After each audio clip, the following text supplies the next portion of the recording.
Dan saya pikir ya kalau ada yang meme-meme apa, udahlah saya maafkan lah. Nggak apa-apa kok. Sebenarnya kalau kritisi kebijakan itu nggak apa-apa. Tapi kalau sudah pribadi, sudah mengarah ke rasis, itu menurut saya nggak bagus lah.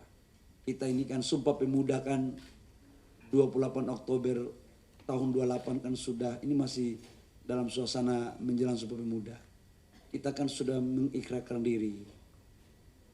Kita berbeda-beda tetap satu, satu bahasa, satu tanah air, satu nusa, satu bangsa. Ada Aceh, Maluku, Papua, ada keriting rambut, ada rambut lurus, ada putih kulit, ada hitam kulit, ada yang tinggi, ada yang pendek. Itulah Indonesia. Pertama teman-teman media, saya terima kasih pertanyaan ini. Pertanyaan ini sebenarnya agak juga menyasar kepada suasana kebatinan gitu. Pertanyaannya adalah bagaimana menurut pendapat saya terkait dengan meme-meme ataupun pemberitaan yang sesungguhnya berbeda dengan apa yang sesungguhnya terjadi.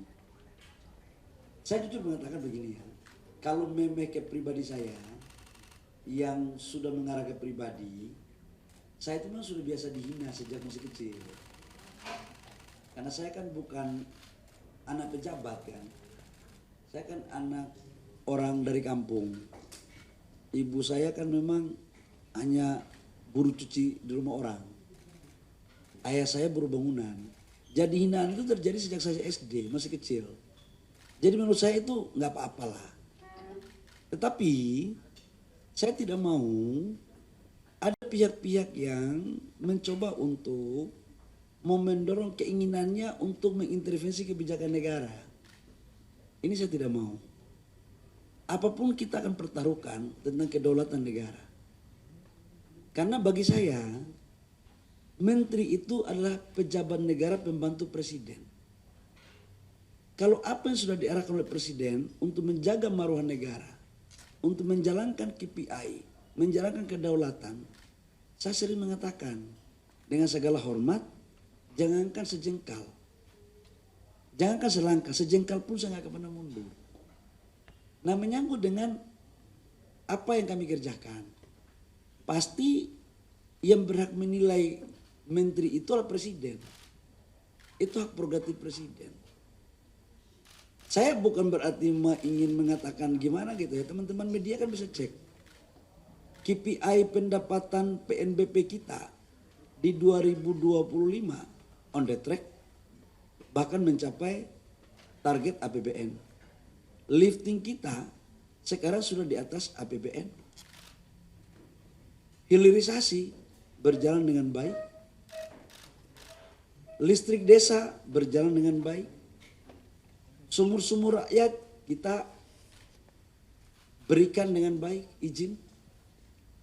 Untuk keadilan dalam rangka implementasi pasal 33 agar kekayaan negara semua dilakukan secara merata. IUP-IUP koperasi, IUP-IUP UMKM telah dimediasi lewat perubahan undang-undang. Ini sebagai bagian apa?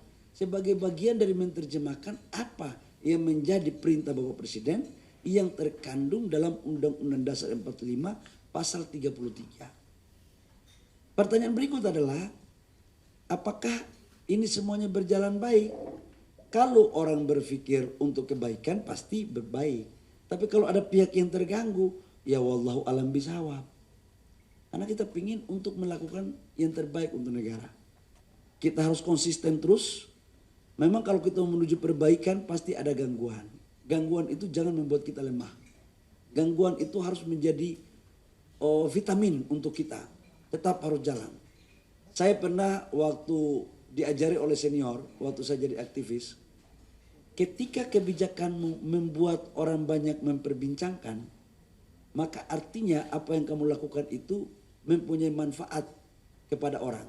Dan pasti ada yang merasa risau karena kebijakan itu mungkin mengganggu kenyamanannya. Tapi mudah-mudahan kebijakan yang kita lakukan untuk kebaikan kepada semua orang. Saya doakan yang risau-risau pun gak perlu risau kok. Indonesia ini kan milik kita semua. Dan saya pikir ya kalau ada yang meme-meme apa, udahlah saya maafkanlah. Nggak apa-apa kok. Sebenarnya kalau kritisi kebijakan itu nggak apa-apa. Tapi kalau sudah pribadi, sudah mengarah ke rasis, itu menurut saya nggak bagus lah. Kita ini kan Sumpah Pemuda kan 28 Oktober tahun 28 kan sudah, ini masih dalam suasana menjelang Sumpah Pemuda. Kita kan sudah mengikrarkan diri. Kita berbeda-beda tetap satu, satu bahasa, satu tanah air, satu nusa, satu bangsa. Ada Aceh, Maluku, Papua, ada keriting rambut, ada rambut lurus, ada putih kulit, ada hitam kulit, ada yang tinggi, ada yang pendek. Itulah Indonesia. Ada yang Islam, ada yang Katolik, ada yang Protestan, ada yang Konghucu. Itulah Indonesia. Ada yang semua suku ada. Dan memang negara kita ini keberagaman. Makanya kita itu Bhinneka Tunggal Ika. Jadi saya menyarankan kepada teman-teman semua, ayo kita rawat kebinekaan ini untuk kebaikan negara kita.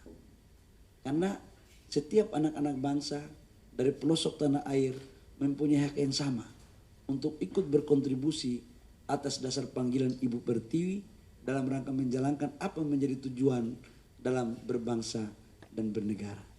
Demikian. Silakan. Saya jujur ya, saya nggak tahu. Saya jujur saya nggak tahu. Karena sebenarnya kalau saya itu punya kebijakan dikritisi, itu nggak apa-apa. Oh dulu kan, mohon maaf ya, LPG kan kurang apa ininya. Ketika dikritik, dihajar, ya memang kita harus mengoreksi diri kan. Nggak ada yang lapor kan. Nggak ada yang lapor kan. Mana ada pernah kita melaporkan kebijakan saya. Ya kita, kalau ada benar itu masukan kita perbaiki untuk kebaikan rakyat. Tapi kalau sudah ke hal yang nggak mendidik, bahwa saran saya, demokrasi sih demokrasi. Tapi kita harus juga tahu standar etika demokrasi kita. Apa urusannya sih dengan pribadi masing-masing. Karena saya kulit saya hitam, mungkin tubuh saya yang tidak terlalu tinggi. Terus apakah nggak boleh gitu loh. Terus bagaimana dengan saudara-saudara kita di Papua, di Maluku, di Kalimantan, di NTT. Kan kita pikir Indonesia ini kan satu kesatuan yang utuh. Indonesia tanpa Aceh bukan Indonesia. Indonesia tanpa NTT bukan Indonesia. Indonesia tanpa Papua bukan juga Indonesia. Indonesia tanpa Jawa bukan juga Indonesia. Begitupun Indonesia tanpa Kalimantan bukan juga Indonesia. Jadi jadikanlah rumah kita bersama yang namanya Indonesia ini sebagai satu kesatuan. Kita harus jaga kekompakan ini. Jangan sampai kita terlena dengan politik divided impera ala tradisional yang ala-ala yang primitif. Jangan. Belum tentu orang ganteng itu cerdas pikirannya. Belum tentu orang yang tidak sempurna tubuhnya itu jelek pikirannya. Yang bisa membedakan kemuliaan orang manusia di muka bumi hanyalah dia dengan Tuhan. Kita nggak boleh menilai melebihi batas kemampuan kita. Biarlah Allah yang akan melakukan itu semua. Dan saya maafkan kok. Biarlah Allah, saya doakan Allah berikanlah kesadaran semuanya untuk saudara-saudara saya yang mungkin salah berpikir. Semoga mereka kembali kepada jalan Shiratal Mustaqim.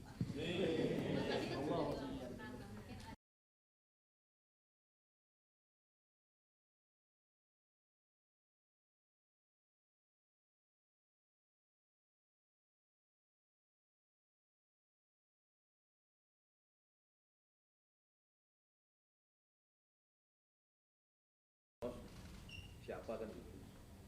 Nah, hanya karena kita juga mau jaga dalam negeri kan, ya kita nggak terima lah itu orang kan.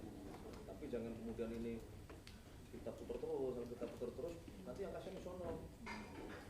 Nanti kalau sononya apa marah terus malah nggak ada lagi. Yang damai itu kan sayang.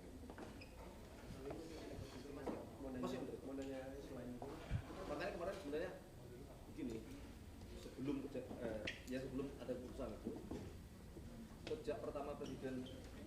menjabat, sebenarnya ini sudah memberikan petunjuk. Kita itu pikir panjang dulu lah kalau mau jadi kejuaraan apapun sebenarnya, bukan cuma kejuaraan. Satu, kita tuh mau benar-benar jadi member eksklusif di channel YouTube Official ID. Tantang lagi para nama sumpah di atas Al-Quran. Dia pengen masuk TV. Konten-konten premium yang tidak tayang di TV. Live interaction. Halo pemirsa Ayu, sini baru selesai. Emoji dan badge spesial. Reakses konten pilihan. Klik YouTube Official iNews. Join member hanya Rp10.000 per bulan.